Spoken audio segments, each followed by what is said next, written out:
Assalamualaikum warahmatullahi wabarakatuh. Mari kita lanjutkan pembahasan materi pelajaran DPTM tentang materi memahami prinsip pengolahan bahan logam.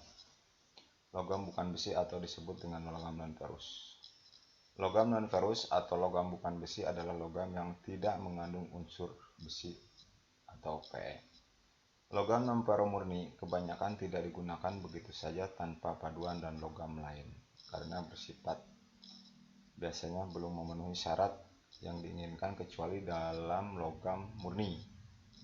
Logam murni, platina, emas, dan perak tidak dipadukan karena sudah memiliki sifat yang baik, misal ketahanan kimia dan daya hantar listrik yang baik serta cukup kuat, sehingga dapat digunakan dalam keadaan murni. Misal dalam teknik proses dan laboratorium di samping keperluan tertentu seperti perhiasan dan sejenisnya. Logam non-ferro digunakan untuk campuran besi atau baja dengan tujuan memperbaiki sifat-sifat baja. Dari jenis logam non-ferro berat yang sering digunakan untuk paduan baja antara lain nikel, kromium, molybdenum, wolfram, dan sebagainya. Sedangkan dari logam non-ferro ringan antara lain magnesium, natrium, kalsium, dan sebagainya. Adapun logam besi atau non-ferrous metal dapat diklasifikasikan sebagai berikut. Logam berat mempunyai massa jenis kurang lebih F kg per desimeter kubik. Logam ringan mempunyai massa jenis lebih besar dari 5 kg desimeter kubik. Logam berat dalam ringan tersebut menurut keadaannya terdapat dalam dua bagian, yaitu logam murni dan logam paduan. Jenis-jenis karakteristik logam bukan besi. Tembaga yang dapat dalam keadaan padat dalam bentuk batu-batuan dan juga sebagian besar diperoleh dari biji-biji besi. Tembaga dapat diklasifikasikan atau tiga golongan, yaitu biji sulfida, biji oksida, dan biji murni atau natif. Dari ketiga biji-biji tembaga tersebut yang terpenting adalah satu, mineral seperti chalcopyrite CuFeS2 dengan kandungan tembaga 34,6%, bornite 5CuS Fe2S3 dengan kandungan tembaga 55,6%, chalcorites Cu2S dengan mengandung 68,5%, malsite CuCO3Cu OH2 dengan mengandung 57,4%. Tembaga dan native cover atau Cu dengan mengandung tembaga murni 99,99%. Sifat-sifat tembaga mempunyai warna merah muda dan mempunyai daya hantar listrik yang tinggi. Selain mempunyai daya hantar listrik yang tinggi, daya hantar panasnya pun juga tinggi, juga terdapat terhadap karat.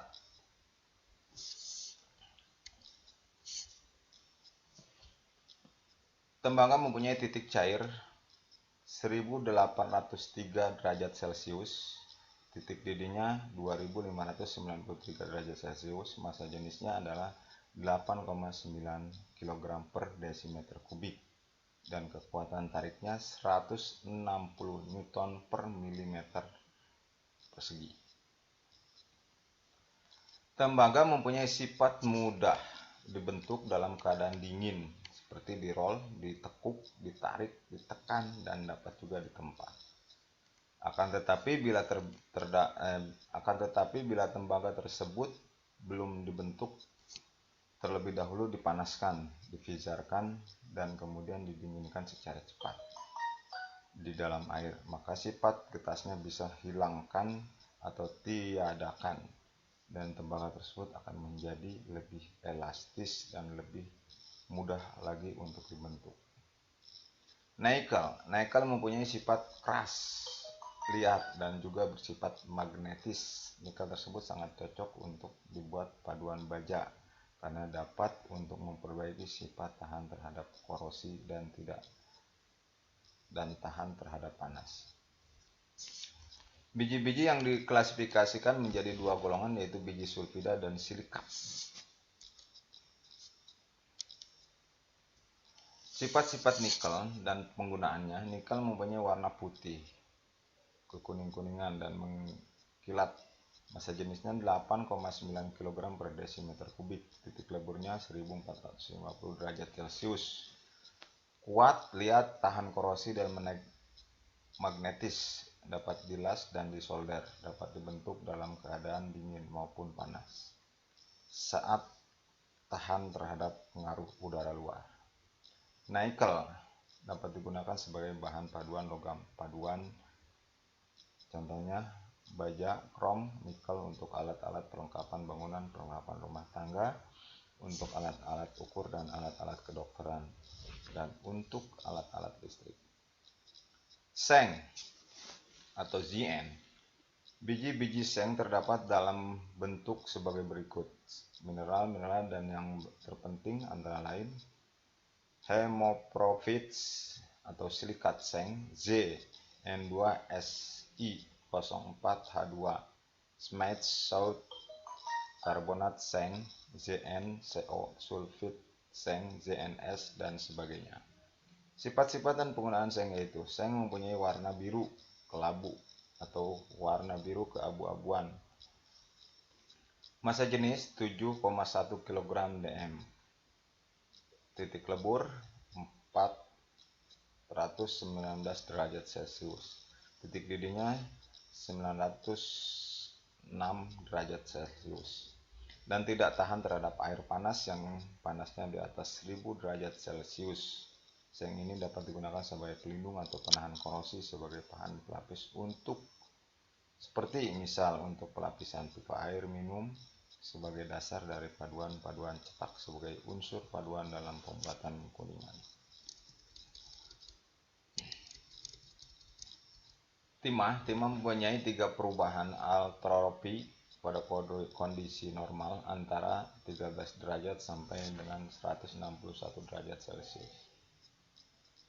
Disebut dengan timah beta, di mana dalam fase ini timah tersebut mempunyai warna perak dan dapat ditempa. Bila timah dipanaskan sampai dengan temperatur 161 derajat Celcius, timah tersebut akan berubah menjadi timah. Dan pada fase ini adalah timah tersebut sangat rapuh dan mudah dihancurkan menjadi bentuk yang halus, menjadi serbuk. Dan bila pada temperatur di bawah 13 derajat Celcius, timah tersebut menjadi timah alfa. Pada fase ini struktur kristalnya adalah diamond. Bila timah yang banyak diperoleh, banyak dikenal adalah biji kastil, batu-batu timah, di mana biji ini berwarna kuning muda hingga coklat, tergantung dari zat yang dikandungnya. Dan logam lainnya yang sering menyertai kasterits adalah tungsten, tembaga, seng, dan timbal. Beberapa mineral lainnya, sifat-sifat penggunaan adalah sebagai berikut.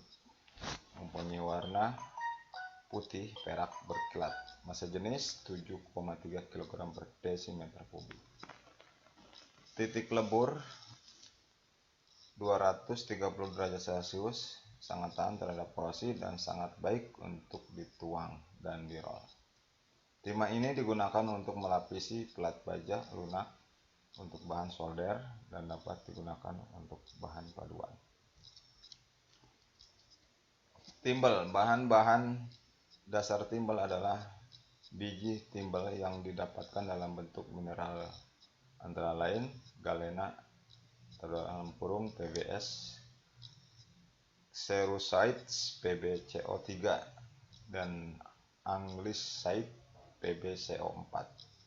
Kadang-kadang biji timbal lebih banyak mengandung seng daripada timbal, sehingga dapat disebut biji seng timbal. Sifat penggunaan dari biji seng timbal ada sebagai berikut. Timbal ini berwarna abu-abu kebiru-biruan. Logam ini sangat lunak dan mampu tempa yang baik, mempunyai sifat kondusif dan kondusi panas atau listrik yang baik. Kekuatan tariknya sangat rendah 15 sampai 20 Newton milimeter per segi. Tanda korosi mempunyai massa jenis 11,3 kg per desimeter kubik. Titik leburnya 32,8 derajat Celcius.